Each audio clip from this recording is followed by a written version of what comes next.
Welcome everyone to our collaborative planning and implementation session 7 for our San Joaquin Stanislaus Collaborative. Just a quick reminder that this meeting is being recorded. And then we'll get started with our welcome. A few housekeeping reminders. If you haven't already, please update your Zoom name with your name and the name of your organization. This is just helpful as we continue to get to know each other and for anyone that may be new. For our chat icebreaker today, keeping it pretty simple, which is what is your go-to lunch? So if you all can take a moment to share that, maybe it will inspire some of us to try some different lunch ideas. I know I definitely default to my go-tos. And then we are looking forward to a dynamic session. We have a very packed agenda, but I think it will be great and very informative. So feel free as questions come up to use the chat function or the raise hand function to share any thoughts, feedback, or questions. And I don't see any responses yet to the icebreaker question, but oh, I see John is submitted his. Enchiladas or chilaquiles with green sauce, emphasizing the green sauce. For those that know, it's an ongoing debate between green or red. Okay, so I'll let folks put that in as we go forward. So for anyone that's new to this meeting, welcome. Thank you for joining us. Our CPI sessions are a space for us as CalAIM stakeholders to collaborate, identify challenges, and problem solve to improve CalAIM implementation and drive utilization. So welcome aboard. We do have some quick staffing updates from our side.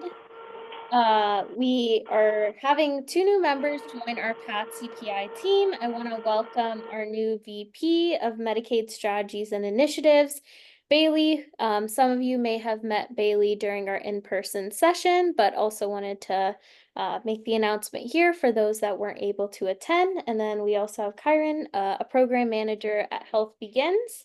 I will just give them both the space if they're here, if they would like to share any words or say hello. If not, we can definitely move on. I see Kai's little waving hand emoji. Okay, so, and then for our objectives today, we hope that by the end of the session, participants will receive updates on different opportunities and resources. As always, this is a space for us to share best practices, lessons learned, and engage in peer-to-peer discussions. We'll also share some updates on our upcoming resource fair, which we're very excited about, as well as other planned work group events and presentations. We have lots of things planned for the rest of the year.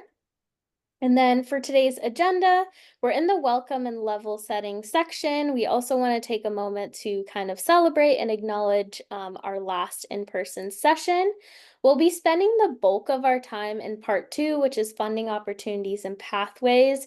We'll be talking about Cited, the TA marketplace, and justice involved. Also want to note that we will be having a dedicated office hours that will be building off this session. So if you have questions that you maybe don't get answered in this session, the office hours will be a great opportunity to raise those. And then we'll do some updates and resource sharing, sharing some updates from DHCS, also opening the floor for any updates from all of us here, as well as updates from the MCPs.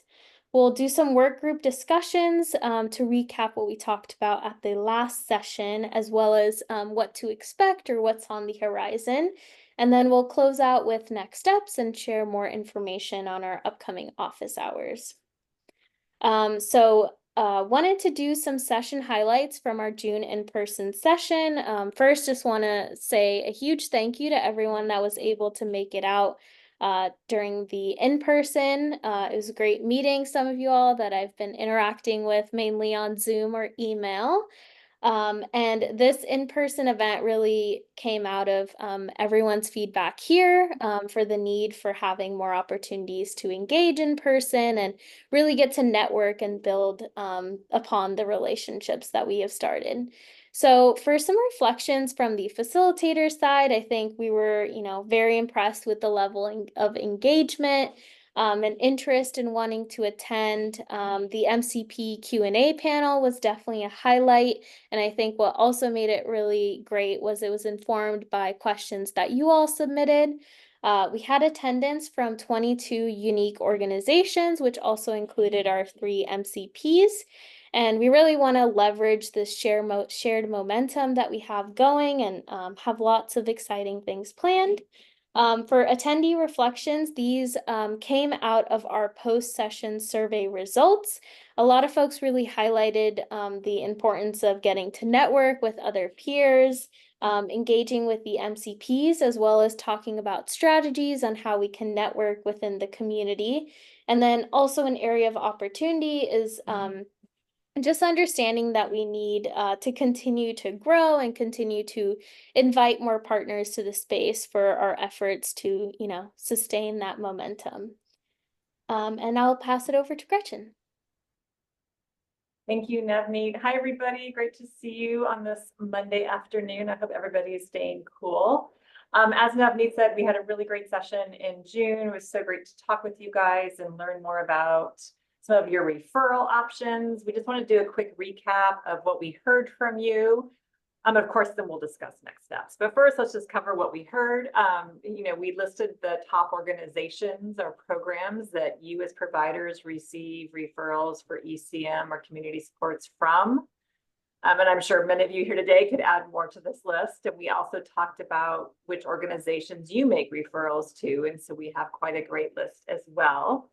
But what I really want to spend some time on, if we can go to the next slide, please, is looking at what are the organizations we want to get to know, or who are the organizations we think are missing from our CPI, from our environment for ECM and community support. So we had a really great list of folks. I'm sure some of you may have individual connections with some of these organizations or people. But I think as a group, we'd like to think about how we can start to engage as a more systemic approach to these organizations and to others who are not yet at our CPI table. So if we can go to the next slide.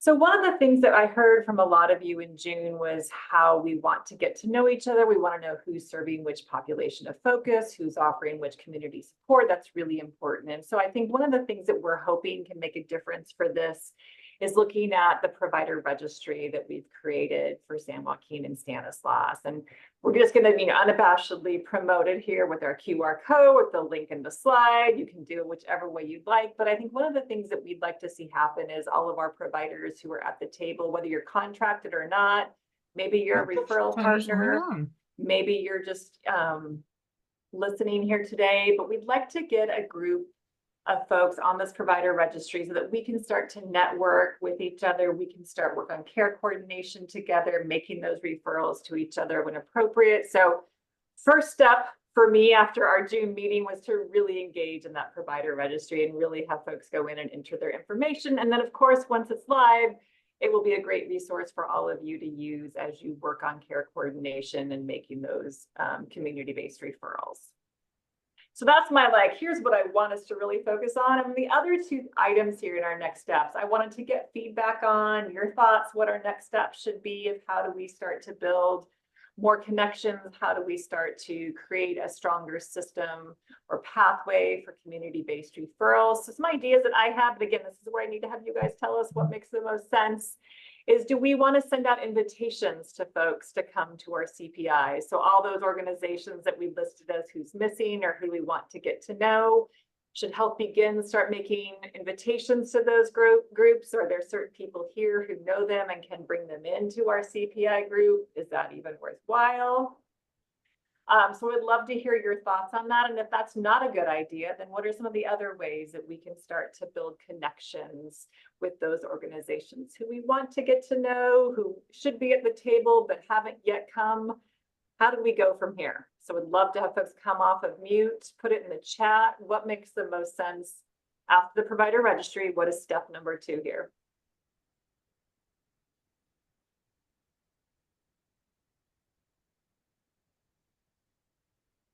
We have a quiet post-lunch group here today.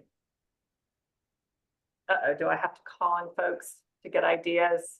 John, can I call on you, pick on you to give me your suggestions of what you think might be a good next steps to continue to build out our community-based referral system? I think we're doing it. I think with the upcoming health resource fair that we're having, that's going to bring out a lot of the community that come out there, whether it be providers or people that want to be providing the assistance to the community. I do believe these CPI meetings are a great way to start. I really enjoy the in-person CPI meetings. I think that is another opportunity that can grow and expand and bring people in that really want to be a part of it, because you get a real taste of talking to people and not just hearing it over a Zoom meeting. Not to say this is a great meeting. I'm not taking anything away from your talking points, Gretchen, not at all. But when you have somebody in front of you and you can sit down and talk to them one-on-one about the successes and also the things that you have to jump through, the hoops to get ECM off the ground and community supports off the ground for your specific services that you provide, it's a great opportunity to bring the community in to have those discussions. So anything we can do in person in the community is a great way to start, to bring people in to understand what DHCS, what California is trying to do for its most at-risk population. That's great. Thank you, John. And I'm hoping that everybody, I don't know if this is happening already, so, tell me that I'm totally behind on my emails, but I'm hoping that we are inviting folks to our health fair. I'm hoping that we're inviting folks to our CPIs. If we need to give you some standardized language to use to send out invitations, whether it's email or text, we certainly can provide that. But I want to make sure that we're getting the word out about these events and helping to build those connections. Anybody else want to jump in and offer some ideas?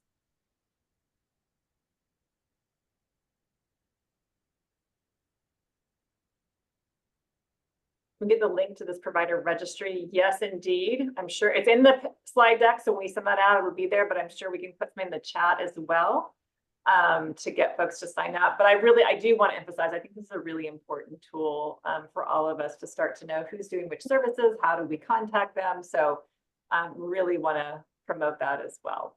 And again, it's not just for contracted providers. This is for folks who are just referral partners or capacity building partners, or folks who are just learning what the heck is ECM and community supports.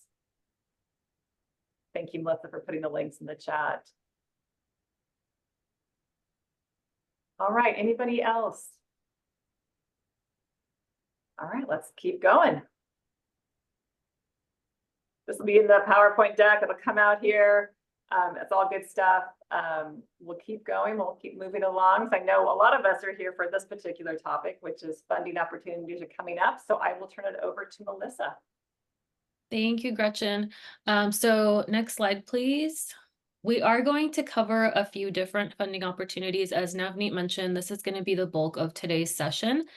We've heard from a lot of you that you're interested in learning about what funding opportunities are available for you. These are essentially available to a lot of you in the room here, and so we wanted to spend some time to cover these. For today, we'll be covering the Technical Assistance Marketplace Capacity and Infrastructure Transition Expansion and Development and/or cited, and then touching on the Justice Involved Capacity Building Program. As I mentioned, a lot of these are created by DHCS so that MCPs and providers have the ability to make investments in their care management capabilities, infrastructure, IT, data exchange, and their workforce capacity. So these three major programs have been built out. You guys are actually participating in the lowest kind of area here, which is the collaborative planning and implementation. This isn't a funding opportunity that is available for you as a group, but it is available for you to participate in, and that is where Health Begins kind of comes in. But the top three, the JI, cited, and TA Marketplace, you should all be available in some capacity to leverage. And so We'll go ahead and cover those over the next 30-ish minutes. Next slide, please. So just a quick refresher, particularly on Cited and the TA Marketplace. So the Cited is a program that serves to support the transition, expansion, and development of ECM and community supports capacity and infrastructure. We'll start there today and really dive deep into what the eligibility process looks like, what you should consider when you're applying for Cited, and then what the trajectory looking forward for Cited is. And then we will also cover the TA Marketplace. So the TA Marketplace is a virtual one-stop shop where providers can access hands-on or pre-designed, for example, off-the-shelf technical assistance support to CalAIM contracting and implementation. We'll cover kind of the domains of that, as well as how you can leverage the funding, what it can be utilized for, who's eligible, and kind of some pathways in terms of whether, if you're not eligible, what do you need to do to become eligible. Next slide, please. So with PATH Cited, there is a little bit of eligibility criteria. So in order to receive Cited funding, applicants must be actively contracted to provide ECM and or community supports, or have a signed attestation letter from the MCP or other entity they're intended to contract with. So you do have to be contracted as an ECM or CS provider. If you are in the process of being contracted, DHCS will accept that letter of attestation, but you do have to submit that letter. And so we'll kind of talk about common reasons that people often get denied. This might be one of them. So just want to preface that. In order to become an applicant, you do have to be a CBO. You can be a county, city, or local government agency. You could be an FQHC. Medi-Cal tribal and designate or Indian health program, and then providers, including but not limited to some hospitals and provider organizations. So if you are providing direct services and things like that, you might be eligible. And then just the last bullet here, others as approved by DHCS. So that is important to always check in with DHCS to see if your eligibility changes at some point.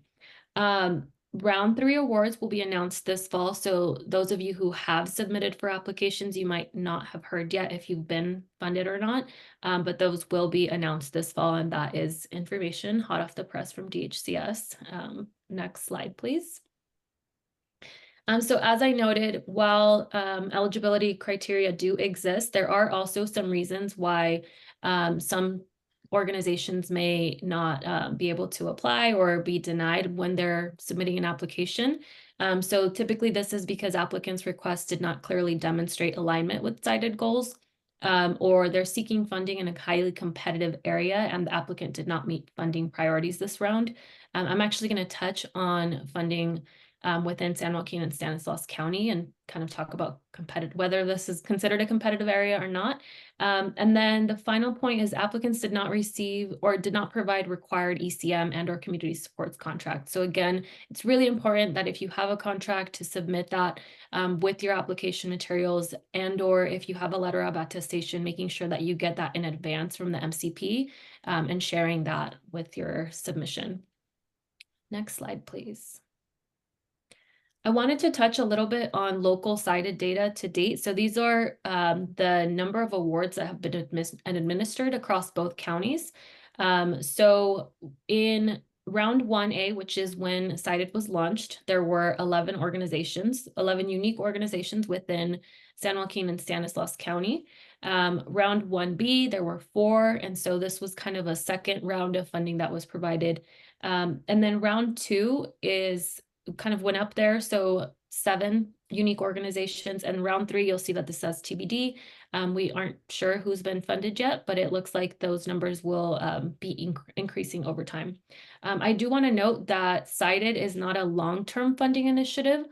So this is more seed funding. It's intended to support kind of the launch of services, but it's not intended to be a long-standing kind of funding type of source. In San Joaquin, you can kind of see the types of organizations that were funded over the last kind of 3 rounds.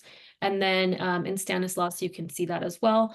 There is a little bit of duplicity within these organizations. So for example, under round 2, you'll see that 24-hour home care was funded for San Joaquin and Stanislaus. Same thing with Pacific Clinics, Roots Food Group, Avengers Hospitality, Golden Valley Health Center, California Health Collaborative. So you'll kind of see some similarities in terms of what types of organizations are providing services.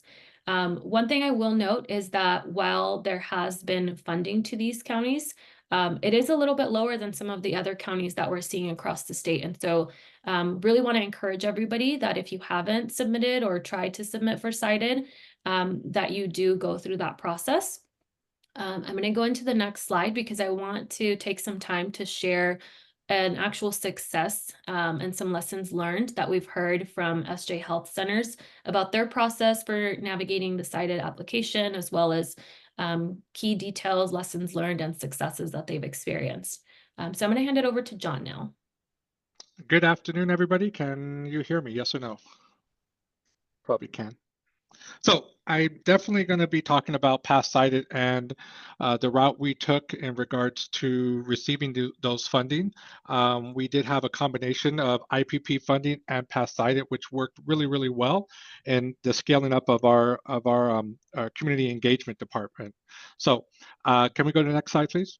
So here are some key details that were successes and lessons that we learned through the PATH cited funding that we received through DHCS. So we received funding for an 18-month period.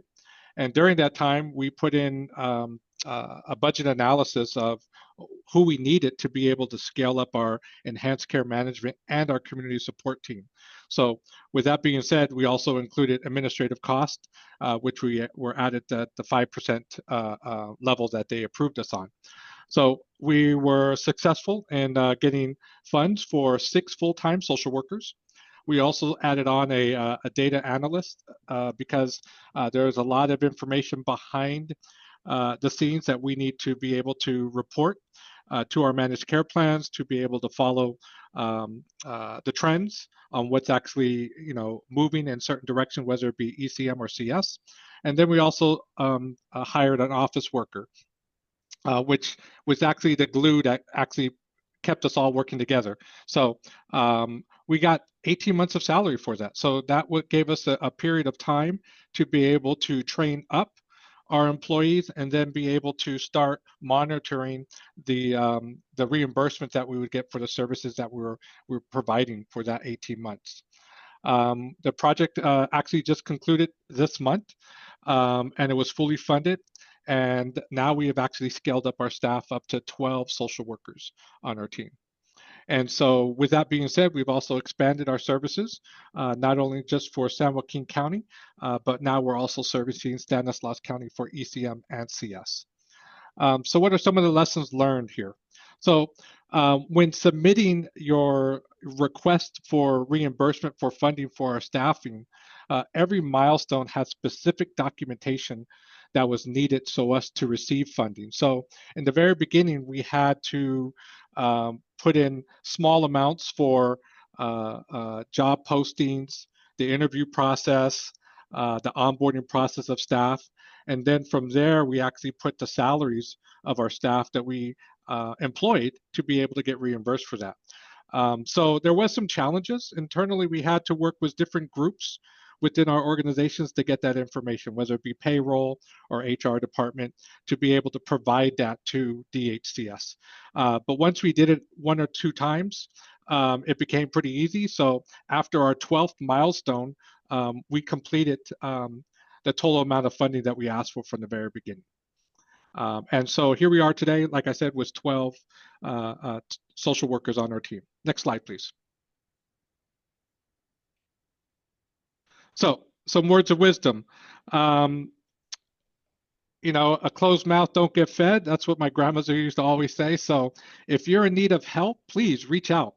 Reach out to other people in the area, myself or any other people on that slide that has been approved. Please, people are willing to help you. So, or you can hire a consultant, or you can help, like I said, get help from CPI or peers to be able to help you with this application process. We're here to, for ECM and CS to really work, we have to get everybody involved. It can't just be me and myself alone. It has to be able to work with everybody in the community. So second, invest time up front. So it takes some time to apply, but the rewards to your organization and to your clients can be very significant. So prior to applying for our PATH cited, myself and other people on our team, we did a budget analysis of who we want to be on our team and what we want to be able to fund.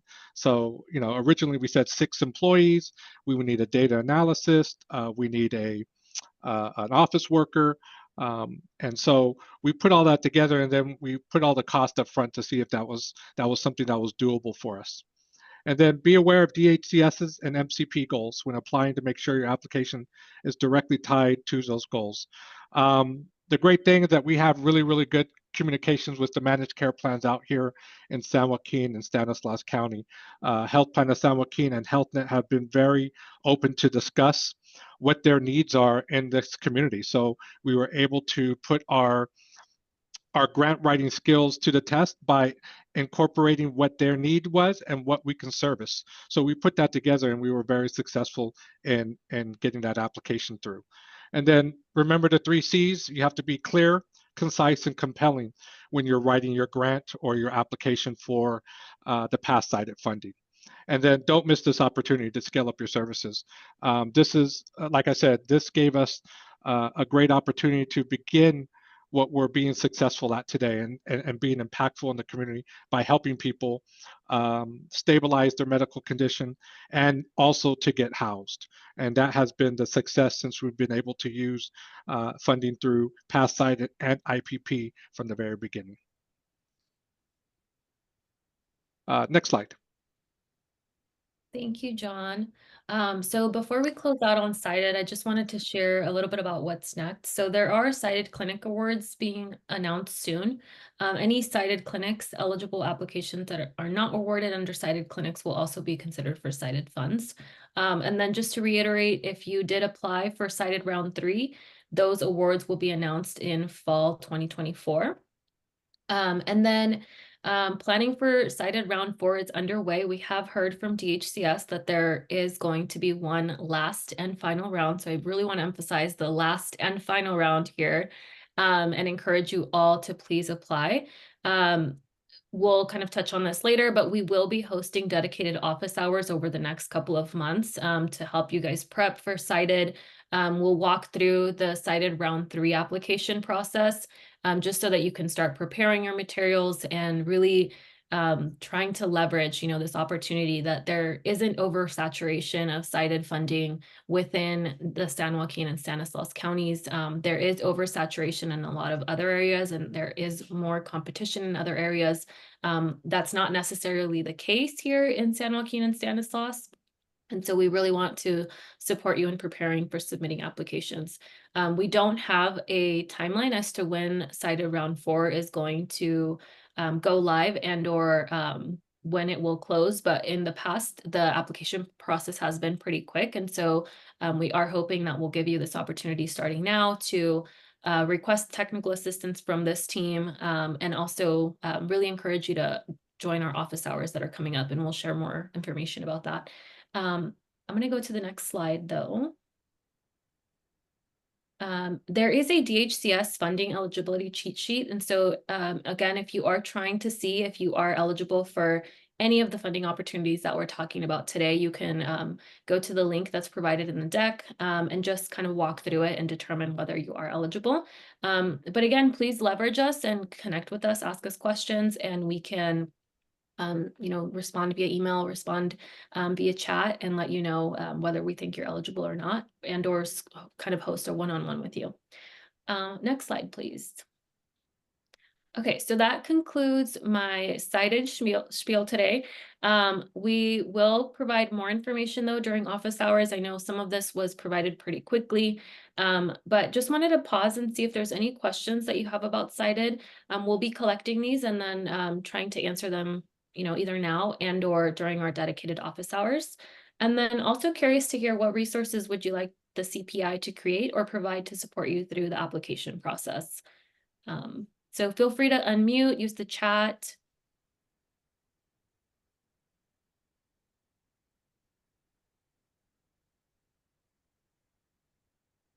Hey, Melissa, it's Eliana with HealthNet. How are you? How is everyone doing? Happy afternoon, Monday afternoon.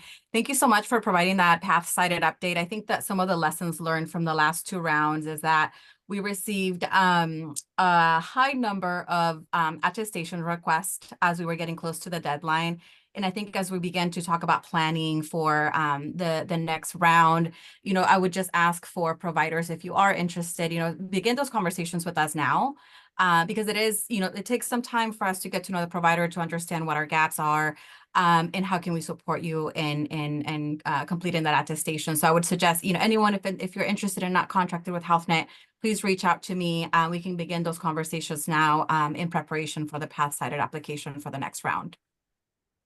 Absolutely. I know, Eliana, we sent a couple people your way towards the end. So I know the health plans are really eager to support, but please also give them some time. No questions. Okay, everyone's feeling the Monday blues. We'll go forward.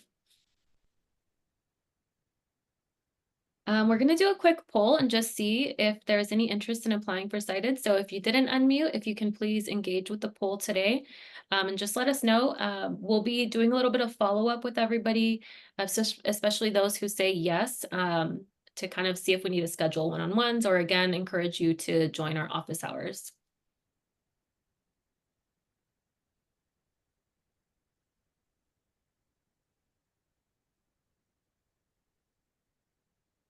I'm seeing a lot of yeses. That's great. I love that. We'll give it another 15 seconds and then we can close the poll.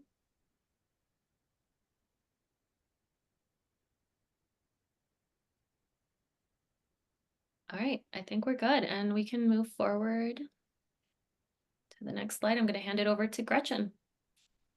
Great, thank you, Melissa. So in addition to path-cited, there's also some other funding opportunities that aren't grants exactly, but do offer some technical assistance and support with your ECM and community supports program. So one of them is the TA Marketplace. If we can go to the next slide, that'd be great. So this has been a feature that it's not been used as much as we hoped it would be. So we're going to make sure that we advertise this and let you all know that this is out there. It is a service that allows you to say, hey, I need TA with data management, and go find a vendor on this TA Marketplace and apply for technical assistance with a vendor on data management. And it's paid for by the state. So it's a really amazing opportunity. And I really hope all of you, if you have any needs around technical assistance or need some guidance around contracting or need some support with working on your ECM model of care, let folks know. And we have a bunch of information here. If you can go to the next slide, please. So I want to just do a temperature check because we were on a call with the state recently, and they were telling us that so far for the TA Marketplace, that there have not been any TA Marketplace contracts executed for either San Joaquin or Stanislaus. So I'm hoping one of you out there is going to say the state is wrong. We are actually getting TA for the TA Marketplace. So if you are, please raise your hand. I won't call on you. That's fine. We just want to see if maybe the state's data is a little old here. Anyone getting TA Marketplace services? Alfonso, okay, wonderful. Has it been executed? Or are you still working on the scope of work and all that good stuff? It has been executed. We're actually starting to send a large group to the first training. We were able to receive some funding to train primarily all our CXWs and staff that kind of fits into their role, whether it's health educators, navigators, and it's a specific training is the Lay Counselor Academy that we received funding to train a total of 104 of our staff. Wow, so, that's amazing. Yeah, the first cohort starts next month. Okay, great. So maybe this data was I don't know, but that's fantastic. I'm so glad you're getting it. I'm glad you have so many folks being trained. That is just wonderful, wonderful. Yeah, great congrats. Opportunity. Yeah. Yeah. Anybody else getting benefits from the TA Marketplace? Anybody have applications they're working on or scopes of work they're drafting with their vendors? All right, so if we don't have anybody else, I am going to just then sell this thing. I think it's really important. It's a really great resource. It is another way of funding implementation and management of ECM community support. So if we can go to the next slide, please. So the TA Marketplace, it seems very daunting when you first go on. And I will just say, even somebody who knows the TA Marketplace, I find it hard to navigate. So I'm just going to put that up front. I know everybody's working hard to streamline it, but it still is a little bit clunky right now. But so far, they've broken out the domains or the areas in which you can get TA into, excuse me, 7 different areas. And a lot of these overlap and cross over. So it's not precise that if you want to get help with your contract, you have to, for ECM, you have to apply, you know, through domain 4. You could also probably apply through domain 3 to get help with your contract. So it's a little bit less strict than what it appears on the screen here today. But the important piece is they do have vendors that work in all these different domains, and most vendors do work in more than one domain. So I think this is a really exciting time and a lot of opportunities and a lot of great folks out there who can give you a lot of advice and support as you work on your program. Next slide, please. So in addition to having these 7 different domains, they also have 3 different modalities, they call it, for actually getting the TA. I'm going to talk about the middle ones. I think that is one of the options that is really great and can really help you customize the TA that your organization needs. This is called the hands-on projects. And this really allows you to look for vendors who have expertise in the areas you want assistance in. Sometimes it may be geographic expertise. It may be subject matter. It may be just somebody who, you know, works in this field that you have heard great things about and want to work with. But this allows you to really develop a customized scope of work and budget to get the job done. And budgets, you know, they've been pretty generous about approving numbers of hours for folks to work. They've been pretty generous about funding different approaches to TA. So it's a really great thing to think about. The one downside, well, there's probably 2 downsides to the hands-on TA projects. One is that it takes a bit more time to get that approved. And the other downside is that it does require a little bit more work to kind of figure out what do you really need, what are the tasks you want to work on. So that can be one of the challenges. My next recommendation for folks is the off-the-shelf TA project. So on the left side of the screen here, and these are projects that are pretty much ready to go. They're available, they're packaged effectively, and sometimes there can be a little bit of customization on these as well. So maybe you need a little bit more information on certain topics and what's already been done. And so your vendor can help you figure out how to make that happen. Those 2 pieces are live right now on the TA Marketplace. And then we're also hearing, we keep hearing it's coming soon, but I really believe it's close. The state's going to be offering on-demand TA resources, which will just be trainings, for example, that are available on the website. You can just go hit play and you know, learn about what is ECM, what is CalAIM, those kinds of pretty broad overviews of certain initiatives the state has launched. So that's coming soon. You can look for that. But again, really great resources. Next slide, please. So one of the things that I find to be the most challenging, we look at the TA Marketplace, is figuring out which vendor you want to work with. There are so many vendors in the marketplace, and they're all incredibly qualified and have great experience. So I think that can be a pretty daunting task. But once you've identified some folks that you want to work with, one of the great things that I encourage you all to talk about is, you know, call up that vendor, email them, say, hey, I want to talk to you about a potential project. Here's what I'm looking for. What can you offer me? And then you can talk about, is that really a great thing to do as a hands-on project? Is that a great thing to do more of the off-the-shelf projects? You can start to kind of figure out what's going to work best and what each vendor may offer you that will support you in your work. Some of the examples that we've seen get approved for the TA Marketplace is really looking at how do we get our billing and reporting systems up and running for ECM and community supports. What are some supports we can get for contracting with the managed care plans, writing the policies and procedures, those types of activities. We also have a huge need for data. We're starting to see a lot of data projects come in for the TA Marketplace. So how do we share data? How do we manage our data? How, you know, how do you report data? So again, reporting can cross over different domains here. And that's been really important to think about and to learn what system may work best for your organization. As Alfonso mentioned, trainings are a big piece too. So getting funding to have your staff go to these different types of trainings to get different certifications, that is all available on the TA marketplace. And then again, developing best practices, workflows, all those different approaches to work that can help you really streamline and be most effective and efficient in your ECM and community supports programs is also on there in very different ways. Next slide, please. So one of the big questions we hear a lot from folks is who's eligible for TA Marketplace? Can anybody just sign on and get TA?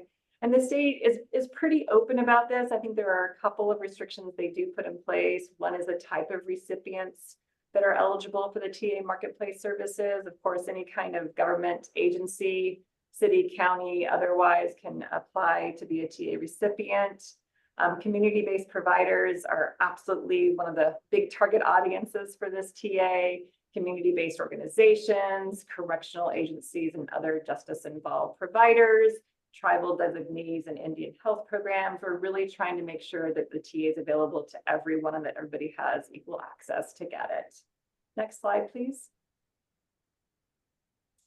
And the other restriction they kind of put on for the TA Marketplace is they really want this to be, well, the off the shelf and the hands-on, to really be focused on providers that are either already contracted with the managed care plans for ECM or community supports, who are discussing contracting or in the process of contracting. They really want to have those be the primary audience and recipients for the TA Marketplace. If we go to the next slide. So there's been some flexibilities around if you're not yet contracted, you're still trying to figure this all out. How do you access the TA Marketplace? How do you think about getting yourself that TA that you so desperately need? So one of the things they have is they've opened up kind of this channel where you can go to the state directly and not directly, but through the TA Marketplace and ask for approval to get TA Marketplace if you don't fall squarely into one of these categories. So it's important to think about, even if you don't meet these exact requirements, that you may be able to access TA regardless. And Mark, I see your hand is up, so I'm going to call on you before I go on. Hey guys, thanks for taking a second. So I got to be honest, the TA Marketplace is the one thing that still I get confused over. So I appreciate all of this.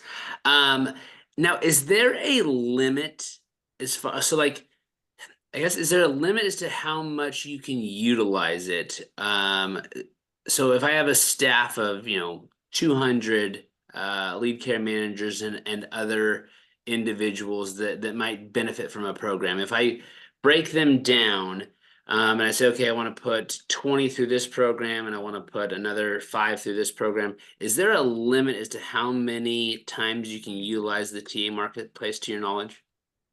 I have not heard of one. I actually have a couple of, I do TA Marketplace work. I do have a couple of clients that have multiple TA projects going with multiple vendors. And so there may be some global limit, but I'm not sure if anybody has reached it. I don't know, Melissa, if you've heard of others that may have reached the limit. No, I mean, I've heard from that the TA Marketplace wants us to really talk about their services. So I'm assuming it's underutilized. There's a lot of funding available. And to Gretchen's point, there's different domains. And so you might have staff that can go through the data exchange domain or the workforce domain. And so those would be different projects. It is going to cost more upfront time and work, and you're investing that time into it.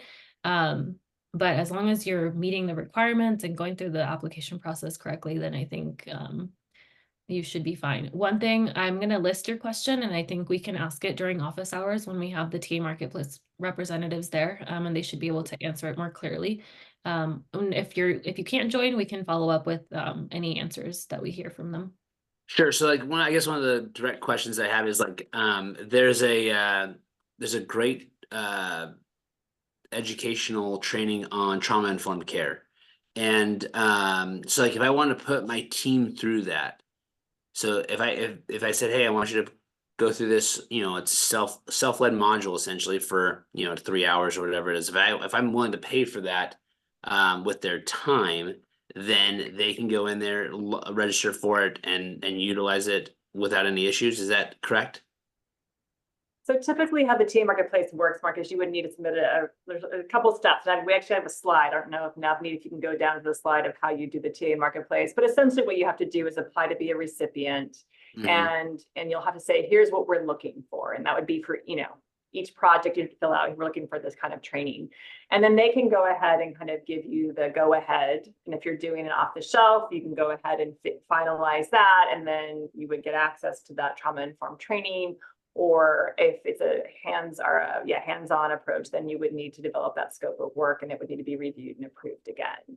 But I think for trainings, and again, maybe Alfonso, since you've just done this, if you want to speak to your process and how you went about getting that approved, I think that could be very helpful. I most definitely, I think in terms of how it was approved, as we submitted the application and how we were able to link it to how we can expand ECM and sobering services. As many of us know, there's still some uncertainty about CHW training and certification. We looked at our needs of not only expanded ECM, but truly looking at CalAIM and expanding kind of behavior health access for CalAIM. So the narrative that we presented is that the LCA, which is the Lay Academy certification, is truly training non-credentialed staff with basic clinical skills to when they are interacting with patients. So they're almost like mini therapists. They get a lot of supervision. They get a lot of training. It's almost 4 months. And due to the fact that we have a large behavior health program and the lack of access for behavioral health, we felt that this would be kind of a cushion to hold patients while they would get into behavior health. So all our ECM CHWs are going to be credentialed with this because, as you know, most of our ECM patients are pretty complex. So we essentially just really painted a picture of the need that this will help us expand services, expand access, and really address a major point with CalAIM, which is behavioral health access. I hope that makes sense. It does. Thank you for that. Okay. Thanks, guys.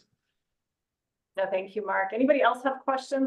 While Alfonso is still on camera, anybody else have questions about how he was successful in getting his TA application approved for training?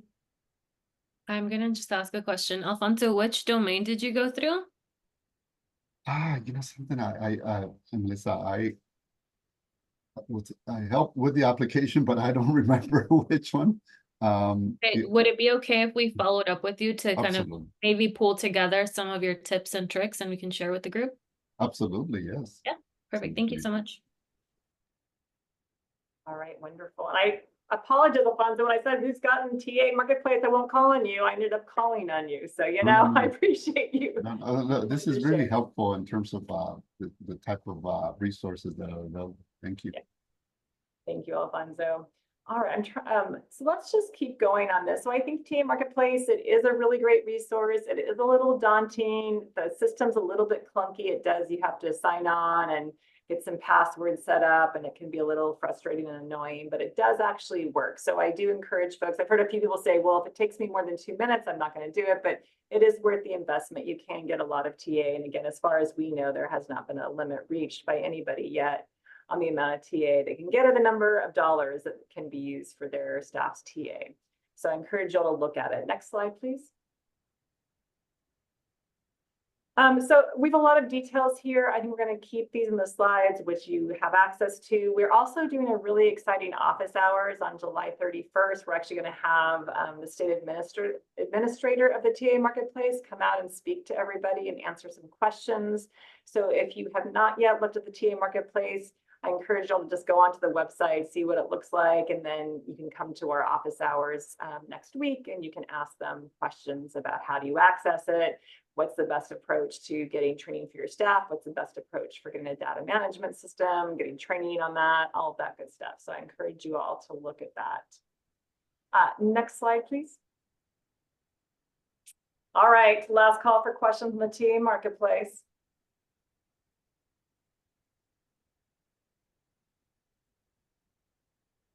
All right, we'll just keep going. If things come up, please put them in the chat. So another funding stream we wanted to talk about is the Justice Involved PATH initiative. And this is actually similar to PATH cited. It is direct grants that go out to support the development of all the pre-release justice involved services that counties are looking to roll out. And it's really trying to help with this planning and implementation, because we know this is going to be a really heavy lift for every county in California to do the pre-release services and to do the coordination of care and warm handoff to CBOs once folks are released. So it's a really large effort. And so there is funding available for different county agencies to take advantage of. It helps support investments in personnel and capacities. We know data sharing is a huge issue for this initiative. So IT systems, it's really looking at the big picture. How do we get systems set up to be successful? Next slide, please. The folks that they're looking at for these grants are county behavioral health agencies. Again, behavioral health linkages are really important for this effort. County sheriff's offices. We want to support the county jails as they get ready to do the pre-release services, county probation offices, youth correctional facilities, other folks that are involved in these efforts. They're looking to fund that capacity building work. Next slide, please. So one of the things that I actually wanted to ask folks here, I hope we have some experts in the room, is the state has told counties that they have to implement the Justice Involved pre-release services for CalAIM. The first counties are going October 1st, and then you have through, I believe, 2026, September of 2026, for the last counties to go ahead and go live with this. Does anybody know what the timeline is for San Joaquin or Stanislaus on the JI pre-release services? Eliana, do you have any idea of when those will be going live for these two counties? Yes, thank you. I was just gonna say, I knew you probably had it. You got it. Great minds think alike. No, thank you so much for, for elevating the Justice Involved implementation. We've been doing a lot of work, I want to say for the past year, between the 3 MCPs and meeting with the correctional facilities and meeting with the county. And so we have met with San Joaquin, and they share that they're expecting to go live the first quarter of 2025. No specific month or date yet, as at least that's from the last meeting that we had with them last month. And for Stanislaus, they're still working on their readiness assessment. So there's no expected go live date, but we are working, again, the MCPs are meeting with the correctional facilities and really with the stakeholders that are going to be supporting us with implementing this particular population of focus on a monthly basis. So we have really close ties to who we think are the key stakeholders. We're doing a lot of discussions around data sharing. What does that look like? We have some proposed strategies between the MCPs as to what that's going to look like, and hopefully with the input from the correctional facilities. We're also meeting with WellPath, who at least in Stanislaus is the pre-release provider. So there's a lot of work that the MCPs are doing to really support the implementation of the Justice Involved population of focus. But I know that Kaiser and Health Plan is also on the call, so let me know if I missed anything. Hi, this is Nathy Reddy from Health Plan of San Joaquin. You're absolutely correct, Ileana. As we mentioned, San Joaquin is closer to Q1 2025, and then Stanislaus aiming sometime in 2026. So as we continue to collaborate with both county facilities, I think we'll know more. So I think this ongoing discussion on timing and timeline and so forth would be beneficial going forward. And do either of you know how the counties applied for the JI PATH funds to help support infrastructure and capacity building? Unfortunately, Gretchen, I don't know that those specifics. We're happy to check in with our county facilities, but I don't know if Kaiser or Ileana, do you have any color on in that? No, we, at least HealthNet wasn't a part of that application process, so we don't have a line of sight of that. I'm sure that the correctional facilities and those who are involved would be happy to provide an update or some insights, but I'm not sure. No, thank you. I know this is all in flux and folks are going at different times, so it makes it a little bit more challenging. But I think it's really important. There are funds available. And Alfonso, I saw you come off mute. Do you want to jump in here? Yeah, I wanted to ask Anayeti and Ileana, kind of the direction that the health plans are hoping to take. When it comes to not competing referrals, but with other agencies that are already in the system, CDCR, and already providing referrals. So we're part of Transitions Clinics Network, and they provide 5 to 7 referrals primarily from the state prisons to our program. I think they're also somewhat confused what role they're going to play in that, as they're an evidence-based program. They're in the jails, they're in the prisons. And similarly to hopefully what we're thinking about, the referral process is that there is conversations with assigned staff who are already in the prison system. There's an opportunity to briefly triage the individual that is going to be exiting. And we've had some success in having some correspondence with some individuals. I think as we look at the waiver, what are we thinking about? How soon will we be able to connect with individuals that are incarcerated prior to the 3 months when they're released? As you can imagine, this would be extremely helpful if we could get either a referral or any type of connection 3 months before they're released. I'm glad you raised that, Alfonso. I know that's a huge issue for this whole initiative, and maybe it's different in your counties, but from other counties I'm working in, it seems like the release date is not always known. And so it can happen, from what my point of view is, more haphazardly than I think would be ideal for care coordination.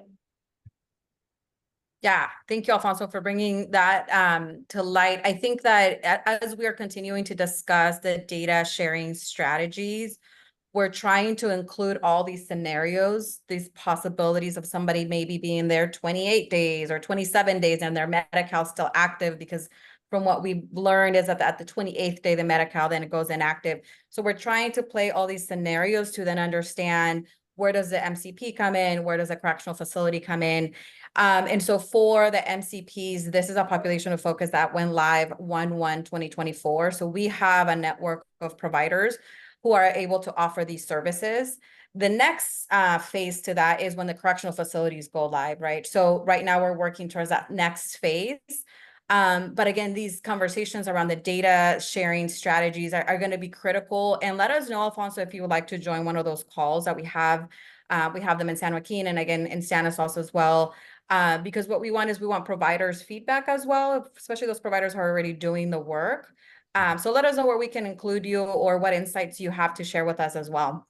Please, if you could include me, we actually have a high number of patients that meet that criteria that we enrolled into ECM before the initiative went live because they met criteria for other categories, right? But certainly as we move forward, making sure that they're enrolled under that category. So yeah, please, anything I can do, let me know.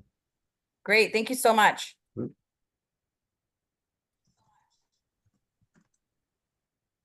And Kelly from Kaiser, I don't know if you want to jump in here either. I see you came on camera.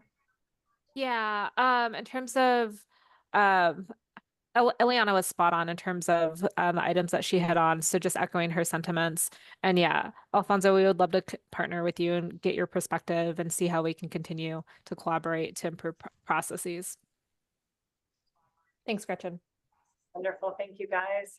All right, well, we'll keep you updated on the pre-release services and how the counties are progressing. I'm sure the MCPs will be reaching out to other providers as we get closer to a launch date. in each county. Anybody else have other questions they'd like to raise here? All right, next slide, please. So again, want to emphasize we're going to be talking more about funding opportunities in our July 31st office hours. We are going to have the state's administrator for PATH cited for the TA marketplace come and answer questions, give us more details, engage in conversations. So if you're thinking about applying for PATH cited, if you want to talk about the TA marketplace, come to July 31st, and it should be a really good conversation. We have the registration link here on the slide deck, and I'm sure that will be put in the chat as well. Next slide, please.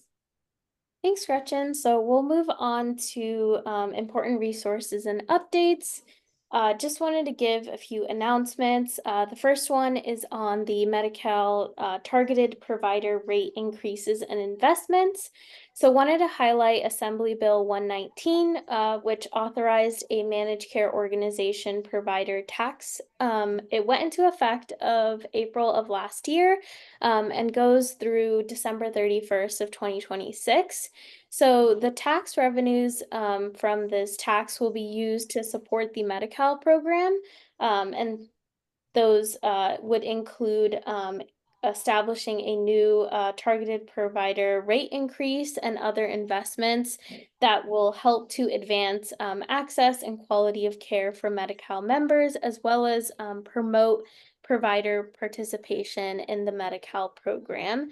And if you do have questions or comments, we did link the mailbox, which is available in the slide deck.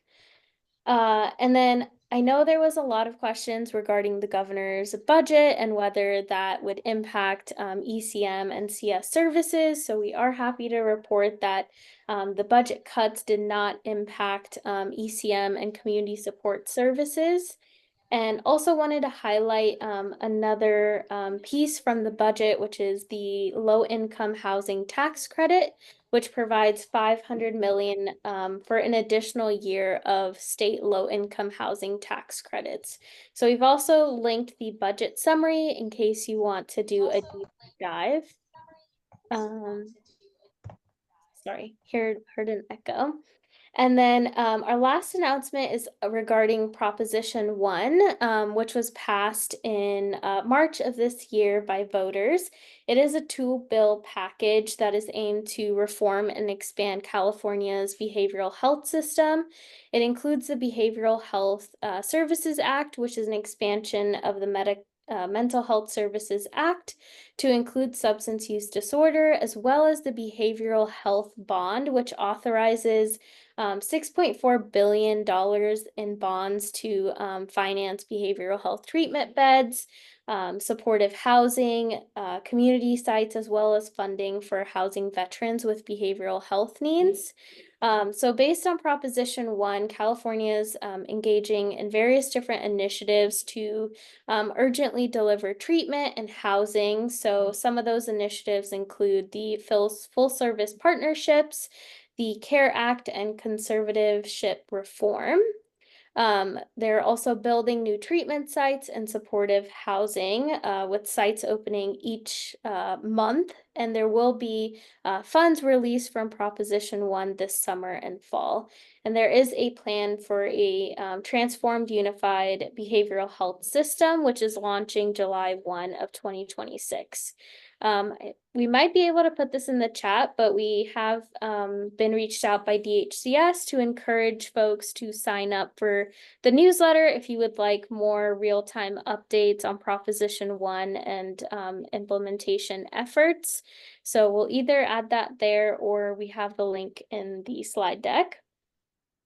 So do want to take a pause and just open up the floor if anyone in the room would like to share any updates that they may have, whether that's on upcoming events or meetings or any recent successes.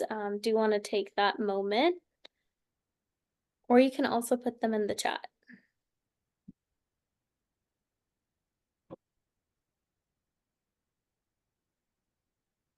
Okay. Not hearing any, but I will go ahead and move forward. So now we'll move on to plan updates. So just acknowledging our plan partners, and just wanted to uplift some of the resources that were shared during our in-person session during the MCP Q&A panel. I know KP will be sharing more details about the first two again, and then Ileana, I think this is what you were referring to, the Justice Involved Learning Collaborative for ECM lead care managers. They meet on the second Monday virtually, and we'll gather that information and make sure to share it out, since I think it's a monthly registration link that changes. So I will pass it on to Kelly to give updates from Kaiser. Thanks, Navneet. Okay, so I'll go through these rather quickly. So KP is sponsoring the California Recuperative Care Symposium. We're super excited about this opportunity. This is the first in the nation. It's going to be September 12th through the 13th, based in person in Sacramento, and then there's registration information here. Next slide, please. Complex care certificate. If you've been to the prior collab meetings, we have hit on this before, but just another friendly reminder, there's still spaces available. This certificate really highlights the intersections between healthcare as well as social services. And so we encourage folks to sign up, especially nonprofit folks. It's free. Registration information and coupon code is down in the right-hand corner of this slide. Next slide, please. Thank you. This slide just highlights more of the details in terms of what the course entails. Next slide. Oh, I had one other update not in the deck. So Kaiser, we are excited to launch a external engagement email inbox. So in addition to providing like my information at the PATH CPIs, we're happy to answer questions to this centralized email inbox. And this really allows us to really see across collabs what different trends are going on, what concerns are coming up, and if we can more broadly provide information and education around different topics. I'll throw that information in the chat, but we look forward to hearing from you. Thank you. Great, thank you. And then I will pass it to Nayati for Health Plan of San Joaquin updates. Hi, everybody. Good afternoon. Thank you all again for joining this session. Much appreciated. And the collaboration has been wonderful. From Health Plan of San Joaquin, we continue to create a robust ECM community support provider network. Again, if you're interested in contracting with the health plan, please send me an email and I can introduce you all to our contracting team to get it moving. We're doing a lot in the community, so please come and support us. And I think our main theme for this year of 2024 is to kind of work on utilization. We really want to get out into the community, and as the providers that we have today on the plan, I think it's on this call, that is, we really need to boost member utilization, member awareness. So Health Plan of San Joaquin, we're doing a lot of different trainings. We're going to be having a look and learn, or a lunch and learn rather, on the 31st of July. We're bringing in our medical management team to take a deeper dive into referrals and walk you through that process, as well as lessons learned on using our pursuit list. Outreach efforts, remember that outreach can be reimbursed for both in-person outreach as well as telephonic. If you want more information on Health Plan of San Joaquin, our reimbursement rates, feel free to reach out to me. We can have a deeper dive in that. We do have our provider directory, but if you'd like more details about our provider network, we're happy to share. Looking forward to continued collaboration, continued networking. Thank you, everybody. Thanks. And now I'll pass it to Ileana for HealthNet updates. Thank you. I just wanted to share a quick update. I did share, Navi, the provider directory with you. If you could share that with the group after the call. That provider directory is going to include all of our providers who are contracted under ECM and CS services in both counties, San Joaquin and Stanislaus. And it's also going to identify those referring point of contact, so who you're sending the referral to. And hopefully that will continue to drive, as Nayeli mentioned, an uptake in community support and enhanced care management referrals and enrollments.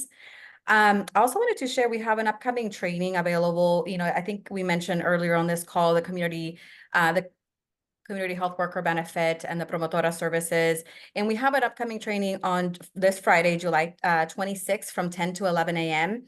And we'll share that flyer as well. And that's really going to be answering any questions to those providers who are interested in becoming CHW benefit providers or those who are already contracted. We're going to be going over billing, claims, and ins and outs of all CHW benefits and services available. So I urge anyone who's interested in attending, and if there's any other questions in regards to becoming contracted for any other services, please feel free to reach out to me.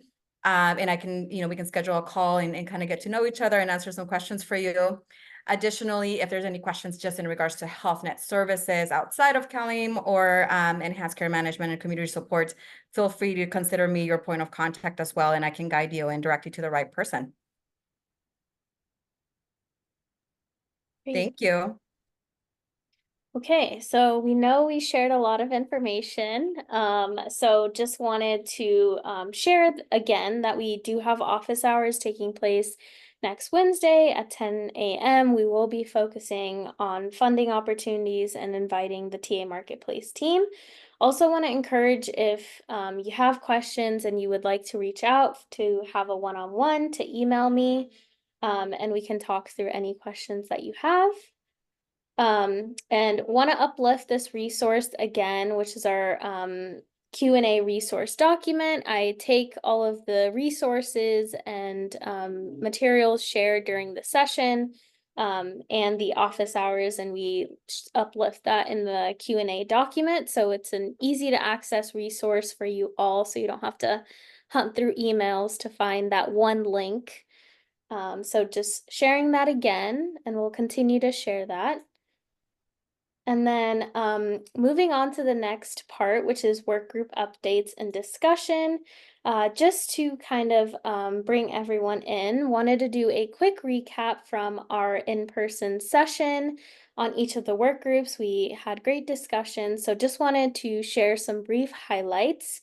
For our first work group, network expansion and streamlining payment, really talked about different ways that providers can connect and how the provider registry could serve as a tool or resource to kind of figure out best ways to contact each other, talking about different best practices for streamlining payment, whether that's working backwards from the intervention to the referral to make sure that you're properly coding and determining eligibility, really bringing into focus the importance of coordination among providers and collaborating. And then also expanding provider networks in general, but also realizing that there's a growing need for more JI providers. In work group 2, referrals and market awareness, we really focused on getting feedback from the provider registry. So hearing from you all what's helpful and, being frank of like what would make this worth your while to fill out and how could this be a value add. And then we dive deep into the resource fair planning. So figuring out the best place to hold this within the community. How can we market this so folks actually attend?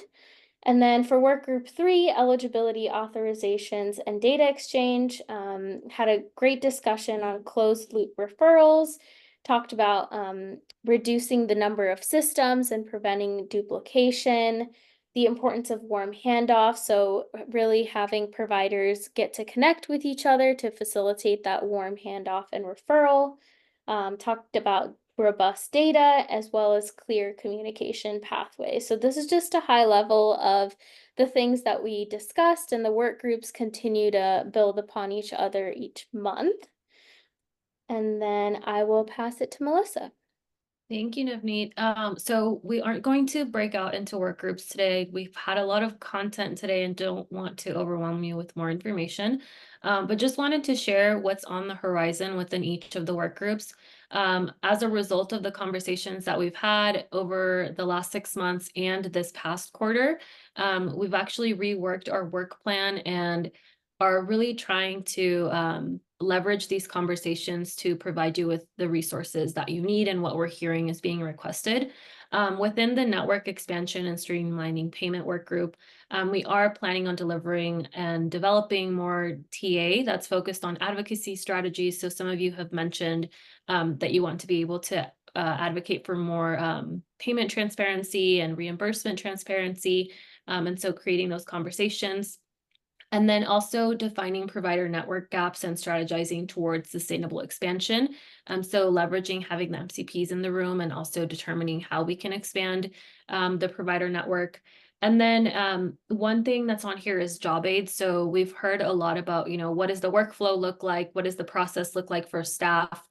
Whether it's billing and coding, how do I go through a contracting process? So creating these job aids so that you have a resource that you can reflect on or refer to walk through whatever process, is within this specific work group topic area. Within the referrals and market awareness, we have a resource fair coming up on August, so we'll have a slide sharing about that. But the resource fair, I think, is super helpful. I heard that you can be reimbursed for outreach efforts. And so if you have not registered for a booth, I would encourage you to register for a booth. This will be a great opportunity for you to do outreach in person. And so we can talk more about what that looks like. We have a September in-person session coming up, and so we'll share information about those dates. We're also talking through creating an ECM and community supports marketing material types of things. So things that are focused towards the public to strengthen market awareness and education about ECM and CS. And then we are also planning a second resource fair in San Joaquin County. With the eligibility authorizations and data exchange work group, we do have a presentation lined up for next month to go over the HMIS, or Homeless Management Information System. So we'll have Stanislaus County representatives who manage that system in the county kind of talk through how to use it, how to leverage it, and then also how to obtain a license. And then a lot of our work within this work group is to support providers in leveraging or applying for available funding opportunities. So cited TA Marketplace to support your IT infrastructure development and or get that support. And then we're also connecting with technology providers to host informational sessions that will help streamline data sharing within multiple health plans. So that's kind of what's coming up over the next couple of months. We are going to be working on a lot more within this, but these are just a few things we wanted to share that you can expect at least for over the next 2, maybe 3 months. Next slide, please. Like I said, we do have a provider resource fair coming up. So this will be hosted at the King Kennedy Memorial Center in Stanislaus County, specifically Modesto. This is on August 8th from 1 to 4 p.m. It is being hosted at the West Modesto Community Collaborative Center. And so who's eligible to register for a booth? It is contracted ECM and community supports providers in Stanislaus or San Joaquin County. We are vetting, who's submitting requests for a booth, and you should get notification of whether you were approved for a booth by the end of this week. This booth registration form is closing, and so if your organization has not submitted for a booth, please go ahead and do that by the end of today or early tomorrow morning. But if you do not, the registration form will be closing. And then separately, who else can attend local managed care plans? Next slide. Okay, so we are planning a second in-person convening. We know that there was a lot of interest for the in-person that we had in June. And so we are looking for a space that is much larger, that will accommodate more organizations and more staff. This location is currently to be determined. We are going to work with a few local organizations to determine if we can share a space with them. But we are hoping that this will be in San Joaquin County.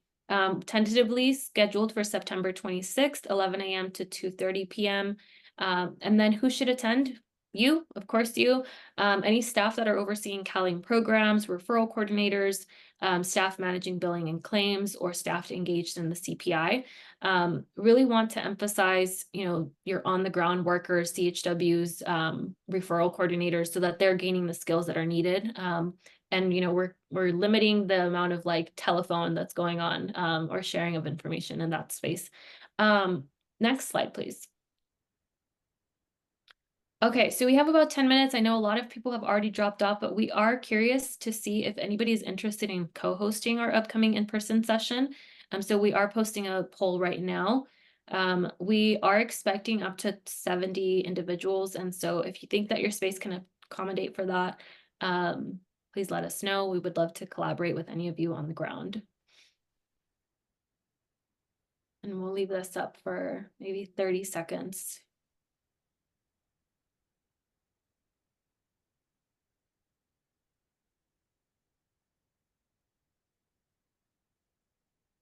Okay, I think we're okay, Navneet.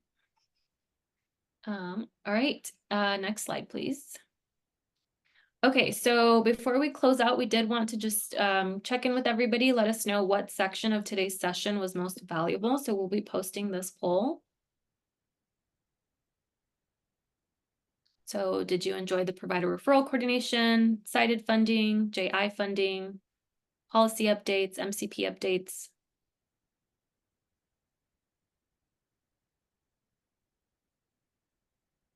Give it 30 more seconds.